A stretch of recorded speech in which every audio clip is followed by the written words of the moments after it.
시편 140편 1절에서 13절 말씀입니다. 주님, 악인에게서 나를 건져 주시고 포악한 자에게서 나를 보호하여 주십시오. 그들은 속으로 악을 계획하고 날마다 전쟁을 준비하러 모입니다. 뱀처럼 날카롭게 혀를 벼린 그들은 입술 아래에는 독사의 독을 품고 있습니다. 주님, 악인에게서 나를 지켜주시고 포악한 자에게서 나를 보호하여 주십시오. 그들이 나를 밀어서 넘어뜨리려 합니다. 오만한 사람들이 나를 해치려고 몰래 덫과 올가미를 놓고 길목에는 그물을 치고 나를 빠뜨리려고 함정을 팠습니다.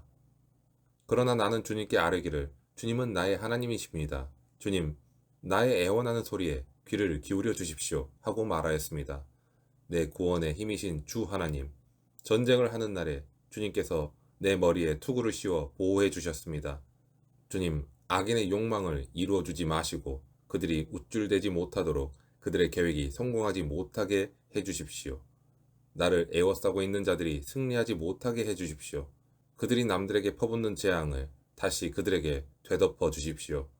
뜨거운 숯불이 그들 위에 쏟아지게 하시고 그들이 불구덩이나 수렁에 빠져서 다시는 일어나지 못하게 해 주십시오. 혀를 놀려 남을 모함하는 사람은 이 땅에서 버젓이 살지 못하게 해 주십시오. 폭력을 놀이 삼는 자들에게는 큰 재앙이 늘 따라다니게 해 주십시오. 주님이 고난받는 사람을 변호해 주시고 가난한 사람에게 공의를 베푸시는 분임을 나는 알고 있습니다. 분명히 의인은 주님의 이름에 찬양을 돌리고 정직한 사람은 주님 앞에 살 것입니다.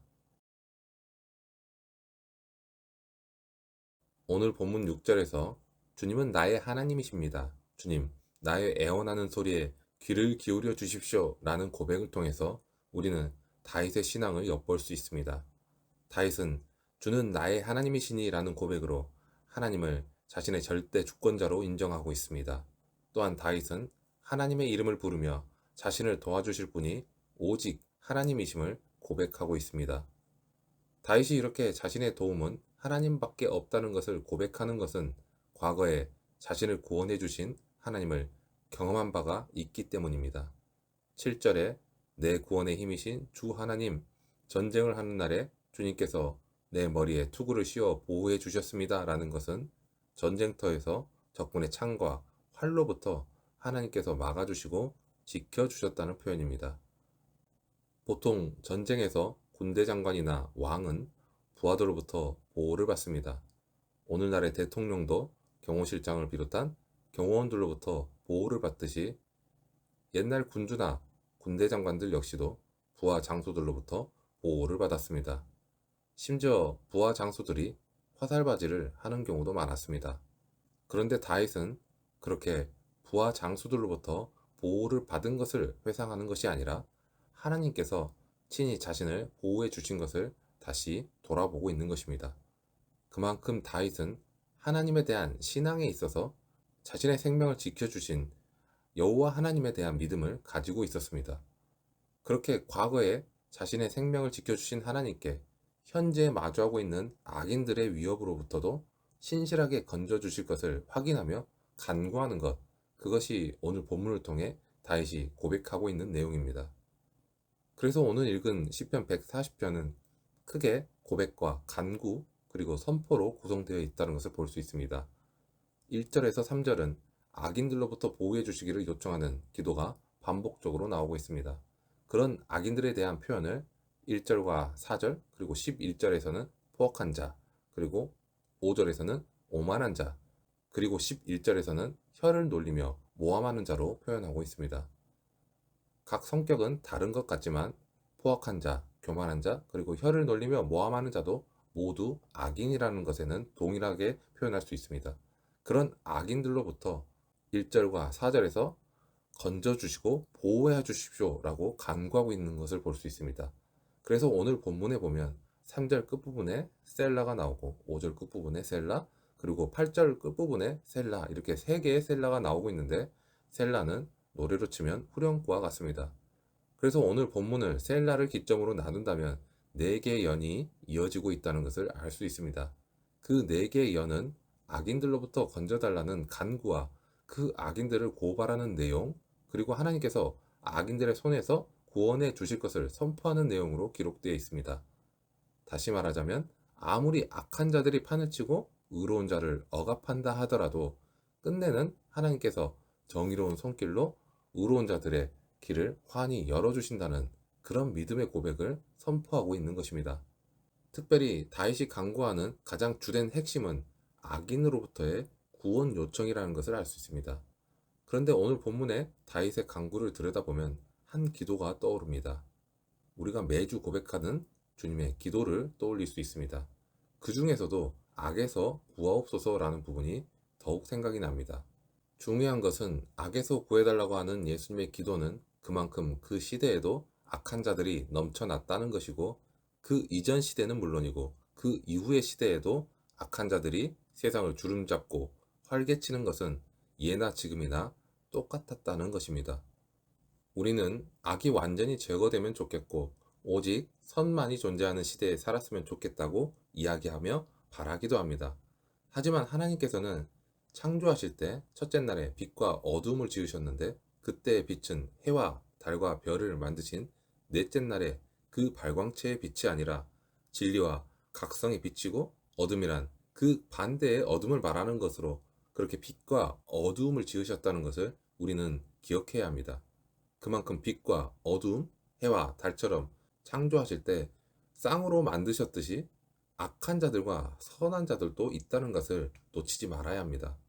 그렇기 때문에 우리는 악한 것들, 악한 자들이 다 망하기를 바랄지 모르지만 하나님께서는 그것들을 통해서도 영광을 받으시길 원하신다는 것입니다.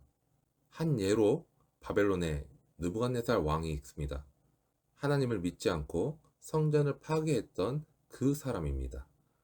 그런데 에레미야 25장 9절에서는 그를 향해서 내 종 느부갓네살이라고 표현할 정도로 하나님은 그를 사용하십니다. 그런가 하면 페르시아의 고레스 왕 역시도 그는 패역한 왕이었는데 하나님께서는 이사야 44장 28절을 보면 내 목자라고 칭하는 것을 볼 수 있습니다. 하나님께서는 왜 그렇게 보시는 것일까요?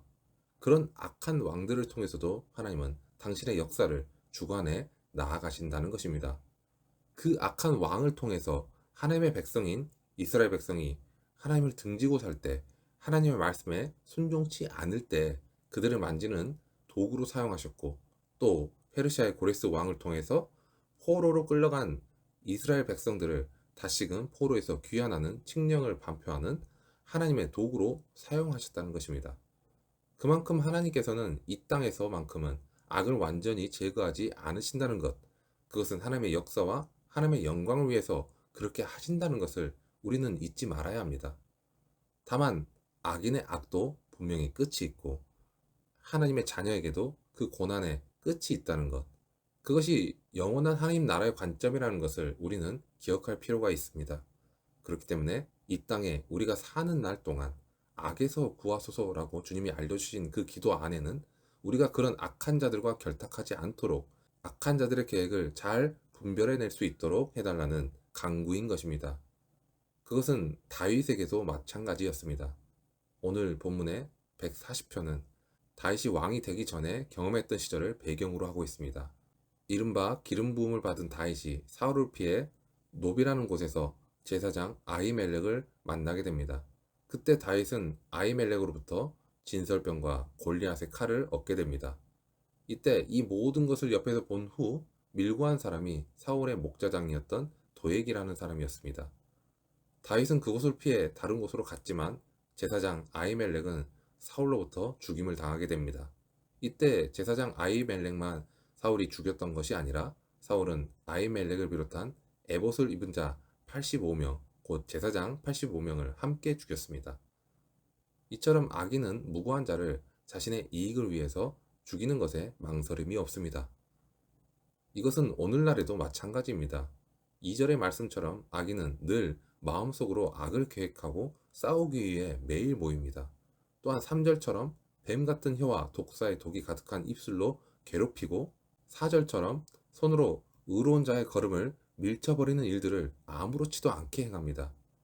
그러나 그런 악인들의 괴롭힘 속에서도 하나님을 붙잡으며 사람들을 이롭게 하려고 하는 하나님의 자녀들은 끝내 하나님과 그리고 동일한 하나님의 자녀들에게 인정을 받는다는 사실, 하나님의 전적인 보호하심을 받는다는 사실을 우리는 기억해야 합니다. 그런데 그 일로 인해 다윗은 심한 죄책감에 사로잡혔습니다. 자기 자신의 일로 인해 죄 없는 제사장들이 죽임을 당했다면서 그는 자책감에 빠졌고, 그래서 더더욱 처절하게 악한 자들로부터 구해달라고 그는 간구한 것입니다. 그러나 그렇게 간구했던 다윗도 그가 실제로 왕이 되었을 때 악한 자로서 죄를 저지르기도 했습니다. 사울의 모습을 평생으로 반면교사 삼아야 할 다윗이었지만, 자신도 권력의 화신이 되었을 때 그렇게 악한 자의 전형을 드러낼 수 있다는 것, 그것이 오늘 우리 자신들에게도 늘 경계해야 할 모습이 아닐 수 없습니다. 그래서 다윗은 그런 하나님, 선하시고 신실하신 하나님을 아는 것에 12절과 13절을 통해서 이렇게 고백합니다.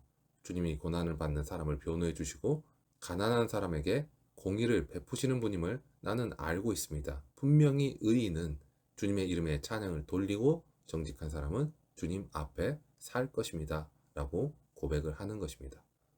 우리의 선하신 하나님, 사랑의 하나님께서는 우리를 끝까지 지키시고 보호해 주시는 분이라는 것을 믿음으로 하나님만을 의지하는 우리 모든 하나님의 사랑하는 자녀들이 되기를 소망합니다.